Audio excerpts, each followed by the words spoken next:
Terima kasih. Bismillahirrahmanirrahim. Assalamualaikum warahmatullahi wabarakatuh. Alhamdulillahirabbil alamin. Wa bihi nasta'inu ala umuri dunya waddin wa ala alihi washabbihi ajmain. Amma ba'du. Bapak, Ibu, guru SMA Muhammadiyah Wonosobo yang kami hormati, alhamdulillah pada pagi hari ini kita semua masih diberikan kenikmatan oleh Allah Subhanahu wa taala berupa iman, Islam, sehat dan sempat. Ya, alhamdulillah nikmat-nikmat tersebut sudah mencukupi, sudah menyangkup pada semua lini. Ya. Alhamdulillah kita tadi pagi bisa melaksanakan sholat subuh. Ada yang sholat subuh berjamaah di masjid, ada juga yang sholat subuh jamaah di rumah, ada juga sholat subuhnya munfarid atau ya alhamdulillah kita semua sudah melaksanakan sholat subuh. Itu adalah tanda keimanan kita masih diberikan oleh Allah Subhanahu wa taala, kita beriman kepadanya. Bapak Ibu sekalian, jamaah rahimahullah, 2 minggu yang lalu kami mengisi satu acara di Saburan anak-anak SMP, ya. Di situ pagi hari saya ngisinya jam 8. Nah, ketika itu saya bertanya kepada anak-anak, siapa yang pagi ini bangun tidur belum berdoa? Dan itu mengangkat tangan 90%. Kemudian saya tanya lagi, yang hafal doanya siapa? Coba baca doa bersama-sama. Dan yang tidak hafal 80%. Nah, kemudian saya mencoba melempar kepada siapa saya tunjuk, dan banyak yang nggak bisa, malah ingatnya alhamdulillahilladzi at'amana wasaqana wa ja'alana minal muslimin. Ya, alhamdulillah. Nah, Bapak Ibu sekalian, alhamdulillahilladzi ahyana, alhamdulillah kepada Allah Subhanahu wa taala, segala puji bagi Allah ya yang telah menghidupkan kami kembali ya dari kita tadi malam sudah mati meskipun sebentar. Ya, ada mungkin kita pernah mendengar cerita mati suri. Ya, mati beberapa jam, mati beberapa hari kemudian hidup kembali. Ya, ada juga yang sedang dikafani tiba-tiba bangun karena mati suri dan lain sebagainya. Wallahu a'lam bishawab. Itu adalah dengan kekuasaan Allah Subhanahu wa taala. Bapak Ibu sekalian, maka kita bersyukur sekali ya. Kita masih diberi keimanan, sholat subuh, ada yang dilanjutkan tadarus, ada yang berdoa, insya Allah semuanya pasti berdoa, dan doanya insya Allah bagus-bagus semuanya. Ya, tidak ada yang berdoa untuk kejelekan. Ya Allah, berilah rizki pada hari ini, rizki yang halal dan barokah. Ya Allah, lancarkanlah pekerjaan kami. Ya Allah, lancarkanlah dagangan saya, ya Allah. Ya, semuanya mendoakan seperti itu. Ya Allah, lariskanlah doa saya, dagangan saya. Saya mau jualan ini, lariskanlah. Saya mau usaha ini, mudahkanlah. Semuanya kita doa yang seperti itu. Tidak ada yang insya Allah doa yang jelek-jelek, tidak ada. Ya. Doa yang paling sering kita baca adalah Rabbana hablana min azwajina wa dzurriyyatina qurrata a'yun waj'alna lil muttaqina imama. Inilah doa orang tua yang enggak pernah lepas, enggak pernah lupa. Ya. Jadi mungkin bisa kita flashback pada kita masing-masing. Alhamdulillah sampai hari ini saya bisa seperti ini. Doa siapa ya? Berkat siapa ya? Atau benar-benar doa saya yang dikabulkan oleh Allah Subhanahu wa taala, atau doa Bapak Ibu saya yang tiap hari berdoa 5 waktu sholat dan itu yang dikabulkan. Doa saya ini belum dikabulkan, udah dikabulkan apa belum ya? Nah, orang tua kita insya Allah selalu berdoa. Rabbana hablana min azwajina wa dzurriyyatina qurrata a'yun waj'alna lil muttaqina. Bapak Ibu sekalian, dalam surat Al-Mulk ayat 19, surat yang insya Allah ini adalah menjadi surat favorit dibaca, dihafalkan, ya untuk anak-anak SMA, anak-anak kuliah itu juga menjadi salah satu surat yang wajib, surat pilihan yang wajib dihafalkan dan dibaca untuk syarat kelulusan mungkin atau yang lain sebagainya. Dalam surat tersebut ayat 19 Allah Subhanahu wa taala berfirman, Awalam yarau ila tayri fawqahum saffati wa yaqbidun ma yumsikuhunna illa rahman innahu bikulli syai'in basir. Awalam yarau, apakah mereka tidak memperhatikan burung-burung yang terbang mengembangkan sayapnya dan mengatupkan sayapnya di atas mereka. Tidak ada yang menahannya di udara selain yang Maha Pemurah, Allah Subhanahu wa taala. Ya. Burung yang terbang seperti itu tertahan dengan caranya, dengan angin yang menahannya, tapi siapa yang mentakdirkan pekerjaan burung seperti itu? Ya. Bisa terbang, bisa mengamankan dirinya, bisa caranya kalau dulu bahasanya ngesut ya, terjun kayak burung dara, ngesut mencari pasangannya, ya, kelowongan darat tersebut. Ya. Bagaimana burung elang melihat mangsanya dari jangkauan puluhan meter jaraknya, dia bisa melihatnya. Ini adalah salah satu karunia Allah Subhanahu wa taala. Nah, kemarin hari Sabtu kemarin kita juga di Indonesia khususnya, ya, tragedi kita adalah Sriwijaya Air, ya, yang hilang kontak. Mungkin kita yang sebagian belum pernah naik pesawat, kadang-kadang menginginkan kapan ya aku bisa naik pesawat, kapan ya. Ya. Adik saya pas pengen banget ke Kalimantan, pengen naik pesawat, tapi malah yang dikabulkan adik saya yang rajin naik pesawat terlebih dahulu. Ya, ya ini mungkin juga ada yang sudah pergi haji menggunakan pesawat, ada yang bepergian menggunakan pesawat terbang.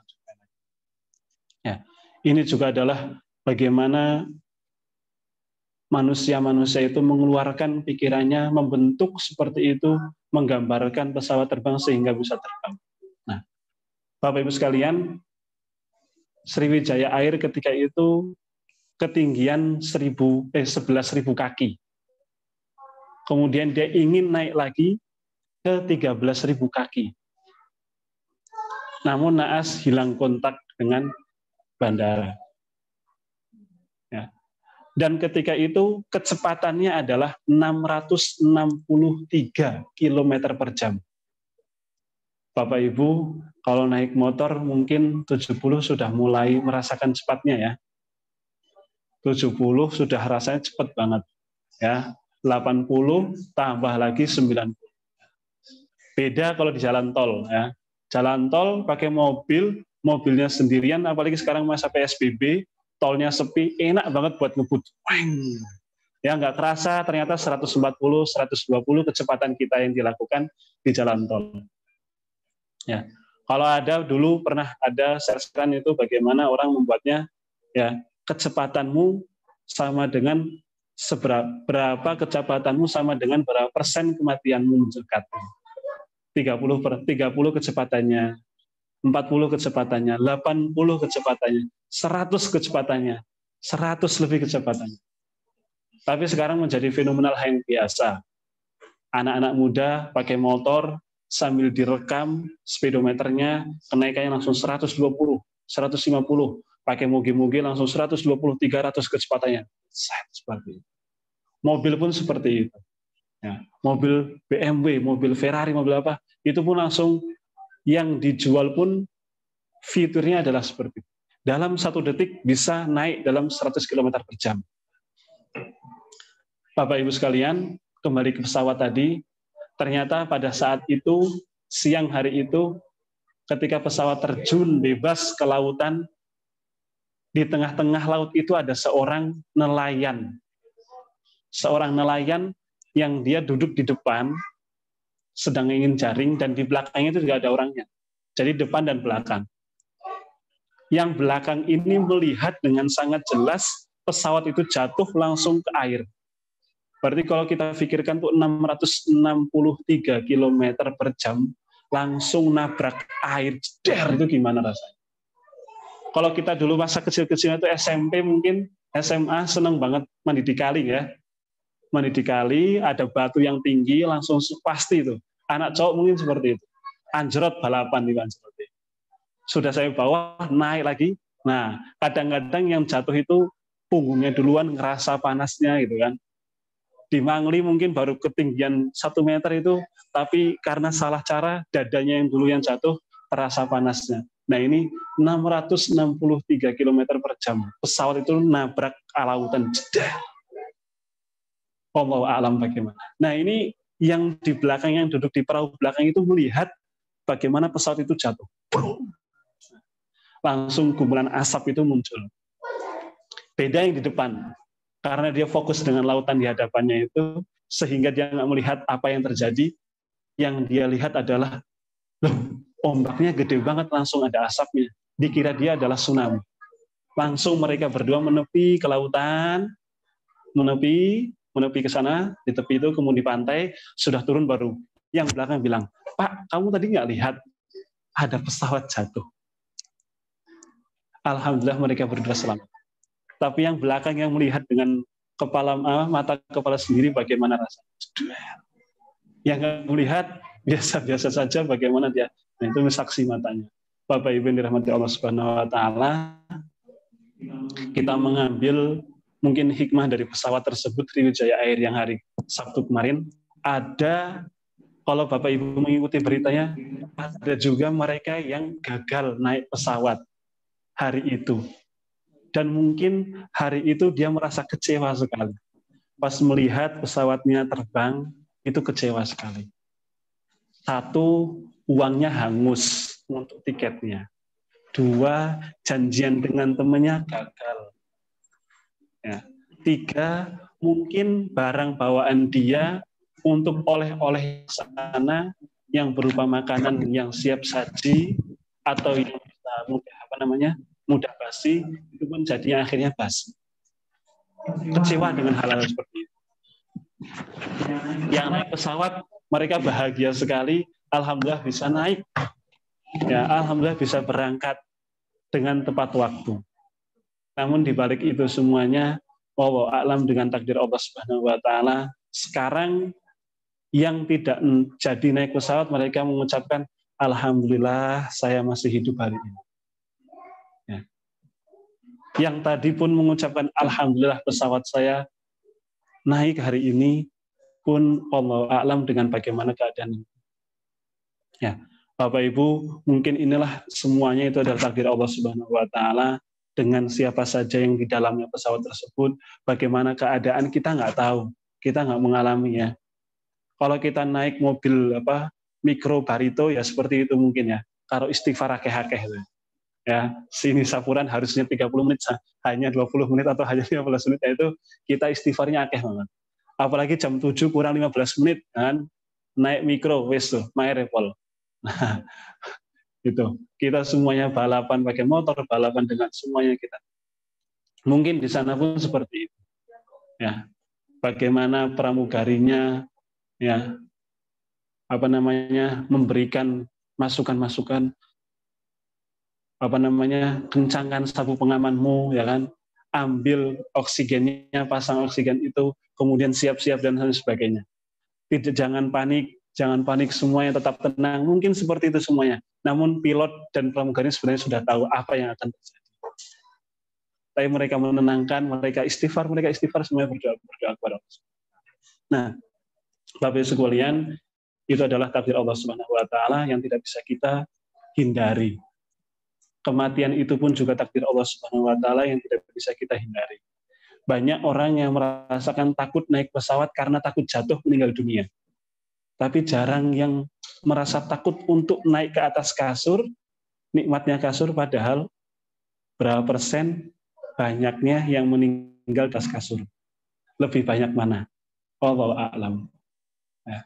Mungkin tadi malam pun juga ada kisah yang meninggal dunia, jan bapak iku niku pola antengi pas bubuk. Nah, wallahu a'lam, tak gugah kok malah pun mboten kraos, mboten saged digah.